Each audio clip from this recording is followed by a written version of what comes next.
Gerakan Hizbullah Lebanon melakukan serangan pesawat tak berawak di Israel Utara pada Selasa 6 Agustus. Markas Komando Brigade Golani dan unit Egos 621 di pangkalan militer seragam milik Israel diserang. Sirine dinyalakan di Acre dan daerah sekitarnya termasuk Naharia, kota pesisir paling utara di Israel. Hizbullah menyatakan operasi udara tersebut dilakukan untuk mendukung Gaza dan sebagai balasan atas pembunuhan komandan seniornya di Beirut. Serangan ini menyebabkan korban dan kerusakan yang signifikan. Beberapa saksi mata melaporkan drone-drone kamikaze Hizbullah terlihat terbang di atas Naharia dan tidak ada pencegatan dari Iron Dome. Serangan tersebut semakin menandai peningkatan ketegangan di wilayah itu. Pakistan dikhawatirkan terlibat untuk memasok rudal balistik jarak menengah Shahin 3 untuk Iran jika konflik antara Iran dan Israel meningkat.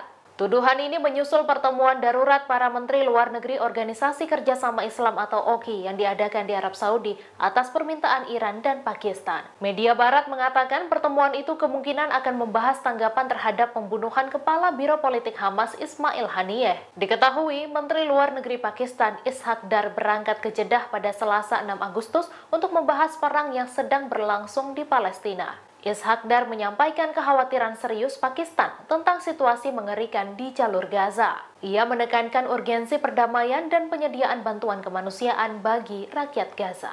Rusia kembali merilis alutsista terbaru di tengah situasi Timur Tengah yang tengah memanas. Moskow merilis drone yang dapat digunakan dalam perang nuklir. Drone yang dijuluki Rusia sebagai drone Kiamat Cruise itu dapat digunakan untuk memantau tingkat radiasi dan memastikan keselamatan personel. Drone ini sangat mudah bermanuver dan dapat menjelajahi sudut dan celah sambil membawa sensor untuk zat beracun. Sebagai informasi, Amerika Serikat dan Rusia secara tersirat terlibat perang dingin dalam tensi panas konflik Iran dan Israel.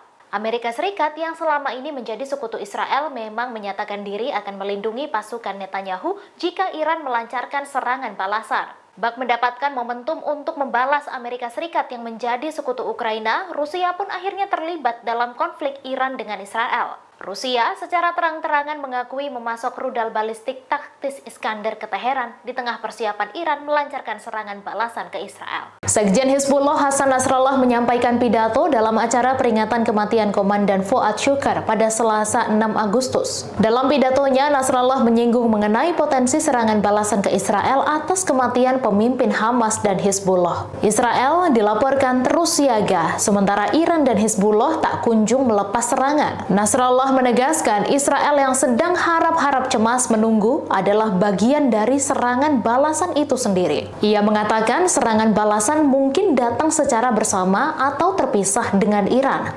Nasrallah juga mengejek Israel yang mengklaim memiliki tentara terkuat di kawasan itu. Padahal menurutnya, Israel mengemis-ngemis bantuan Amerika Serikat.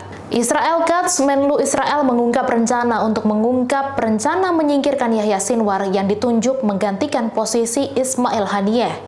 Rencana ini diungkap Katz merespons terpilihnya Yahya Sinwar sebagai kepala politik baru Hamas. Yahya Sinwar dipilih bukan tanpa alasan. Selama ini ia dipandang sebagai sosok yang lebih frontal dalam perlawanannya terhadap Israel. Bahkan Sinwar menjadi sosok yang paling dicari Israel karena dianggap sebagai mastermind atau dalang dalam serangan 7 Oktober.